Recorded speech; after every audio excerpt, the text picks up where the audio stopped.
Hello my dear friends, hi, welcome back to Rosh study. I hope आप सब लोग खैरियत से होंगे। प्रीवियस लेक्चर में हमने डिस्कस किया था अबाउट ऑक्सीडेशन रिडक्शन रिएक्शन।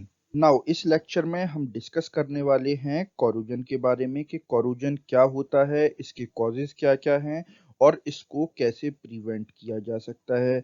तो ये जो कोरोजन है ये बेसिकली एक नेचुरल फिनोमिना है और ये बेस करता है ऑन ऑक्सीडेशन रिडक्शन रिएक्शन। तो लेक्चर स्टार्ट करने से पहले हमेशा की तरह आप लोगों के लिए एक क्वेश्चन, और आपका सवाल है कि आयरन की प्रोटेक्शन के लिए जो जिंक की कोटिंग की जाती है तो इस मेथड को, इस प्रोसेस को क्या बोला जाता है। इसके लिए आपके ऑप्शंस हैं ए टिनिंग, बी कैथोडिक प्रोटेक्शन, सी गैल्वेनाइजेशन या फिर D metal painting. Comment section आपका है, इसको वहां पर ट्राई करें। हमेशा की तरह इसका राइट आंसर मैं आपको बताऊंगा इस लेक्चर के लास्ट में।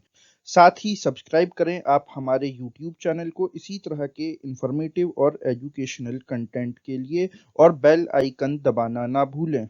Now come back to the topic. हमारा टॉपिक है कि कोरोजन क्या होता है। कोरोजन, जिसे कि हम आम लैंग्वेज में बोलते हैं जंग, जंग लग जाना, आपने ये टर्म काफी सुना होगा। तो आज हम इसी के बारे में बात करने वाले हैं। तो बेसिकली जो कोरोजन होता है ये एक नेचुरल केमिकल या ये कहें कि इलेक्ट्रोकेमिकल रिएक्शन होता है। किसके बीच में? मेटल और एनवायरनमेंट के बीच में। और यहाँ पर हमें ऑब्जर्व करने को क्या मिलता है कि जो एक रिफाइंड मेटल है, यानी कि वो मेटल जो अपनी ओरिजिनल स्टेट में है, वो यहाँ पर अपने आप को केमिकली और स्टेबल कर लेता है। और ये अपने आप को कैसे स्टेबल करता है? अपने आप को कन्वर्ट करके into the oxide, hydroxide, carbonate, sulphide और सल्फेट्स की फॉर्म में। और इसी कन्वर्जन की वजह से हम ऑब्जर्व करते हैं एक ग्रेजुअल डिस्ट्रक्शन ऑफ मटेरियल। जैसा कि आपने बहुत सारे मेटेलिक ऑब्जेक्ट्स को देखा होगा, सच एज इस टाइप की कार या फिर लैंटर्न या फिर नट बोल्ट्स, जो कि चीजों को फिक्स करने के यूज में लिए जाते हैं। तो हम अपनी डे टू डे लाइफ में इस तरह के बहुत सारे कोरोजन से अफेक्टेड आर्टिकल्स को देखते रहते हैं। नाउ ये जो कोरोजन है, अब आप समझ ही गए होंगे कि ये एक डिस्ट्रक्टिव फिनोमिना होता है जो कि चीजों को खराब करता जाता है इन अ ग्रेजुअल वे, यानी कि स्लोली। फिर एक और इम्पोर्टेंट टर्म, और इसके बारे में भी आपने जरूर सुना होगा, ये होता है रस्टिंग। रस्टिंग बेसिकली कोरोजन का ही एक स्पेशल केस है। जैसा कि अभी हमने पीछे डिस्कस किया कि जो कोरोजन होता है ये एक नेचुरल फिनोमिना है, जहां पर के मेटल्स एनवायरनमेंट के साथ रिएक्ट करके oxide, sulphide, sulphates, nitrites, nitrates ये सब फॉर्म करते हैं और केमिकली ज़्यादा स्टेबल हो जाते हैं। और इसी के साथ हमें इनका डिस्ट्रक्शन ऑब्जर्व करने को मिलता है।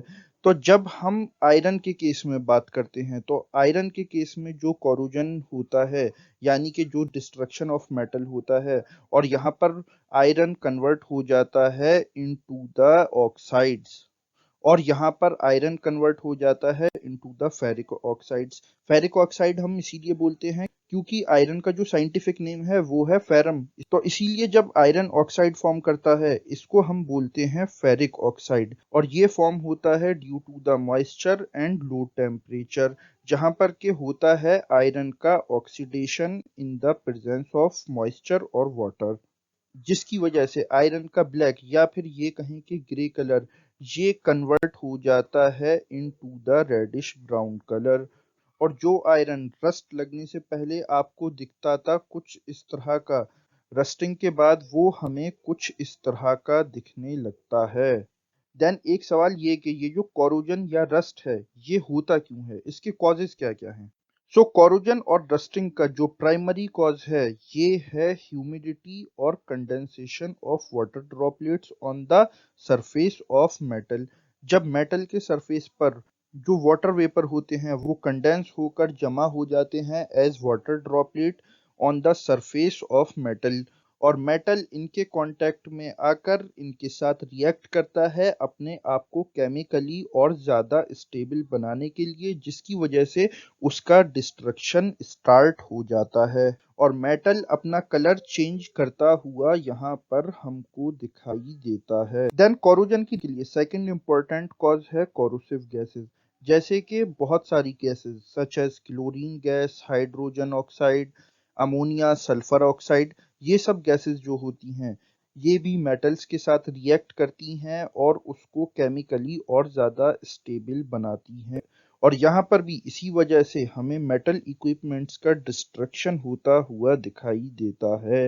और सपोज कर लिए कि एनवायरनमेंट में अगर ह्यूमिडिटी भी नहीं है, वहाँ पर वाटर वेपर्स भी नहीं है, या फिर मेटल जो है वो किसी गैस के भी कांटेक्ट में नहीं है, बट इसके बावजूद भी हमें मेटल्स में रस्टिंग की प्रॉब्लम फेस करनी पड़ती है। और इसके पीछे वजह क्या है? इसके पीछे वजह है हाइड्रोजन एंड ऑक्सीजन। बिकॉज जैसा कि हम जानते हैं कि जो एयर होती है इसमें 21% ऑक्सीजन होता है, तो मेटल चाहे कितनी भी सूखी हवा हो, वो ऑक्सीजन के तो कांटेक्ट में आएगा ही, उसके साथ तो रिएक्ट करेगा ही। हाँ, एक डिफरेंस यहाँ पर ये रहेगा कि जो उसका रेट ऑफ रिएक्शन होगा वो यहाँ पर घट जाएगा। अब वो कोरोजन इतनी जल्दी नहीं करेगा।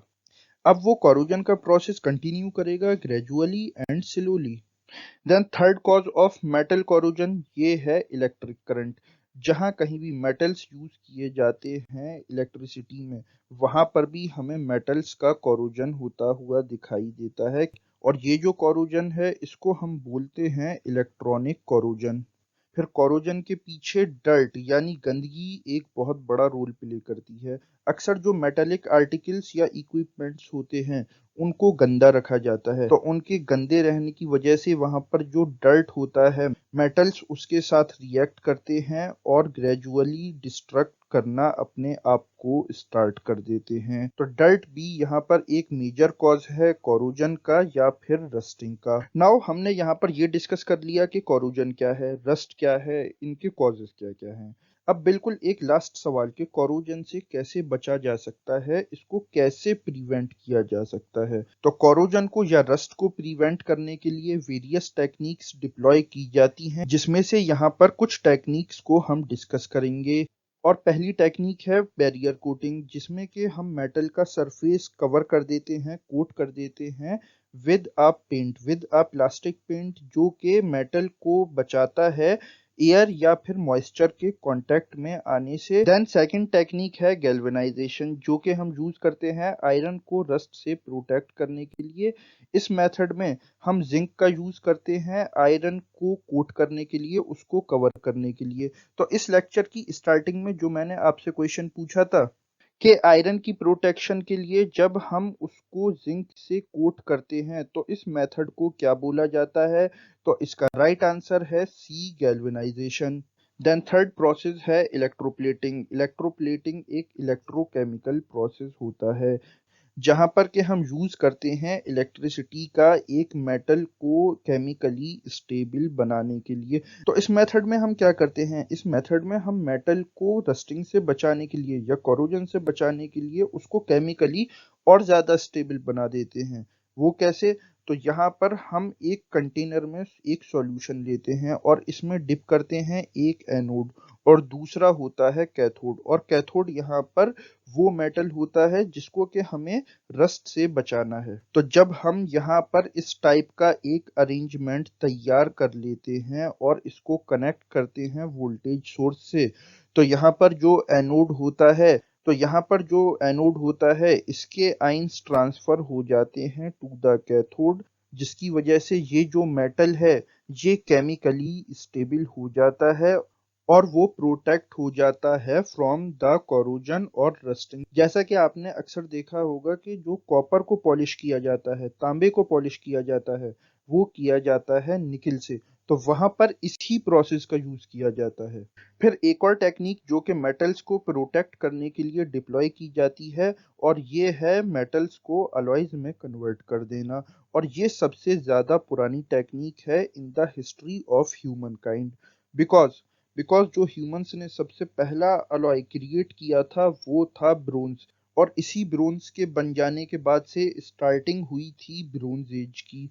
तो जैसा कि अगर हम प्रेजेंट में भी देखें तो स्टील जो है ये एक काफी कॉमन अलॉय है। और स्टील जो कि अलॉय होता है किसका? आयरन और कार्बन का, जहां पर कि 90 से 95% आयरन यूज किया जाता है और 5 से 10% कार्बन यूज किया जाता है टू मेक द स्टील। तो ये मेथड भी एक बहुत ही फेमस मेथड है। So this is the whole analysis about the topic of corrosion.